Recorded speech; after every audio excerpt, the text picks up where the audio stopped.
Kama una simu na muda wa dakika 30 kwa siku, basi unasikiliza hii video kwa sababu inaweza kukupa pesa ya matumizi ya kila siku.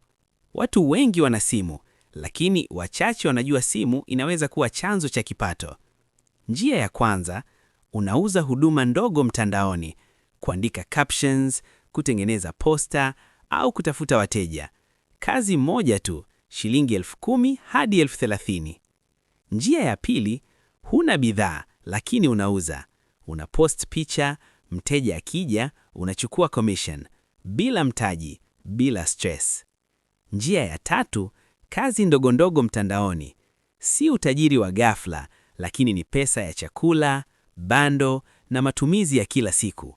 Tatizo si kukosa fursa. Tatizo ni kupuuza fursa ndogo. Chagua njia moja leo. Anza leo. Hii ni Daizo Fursa.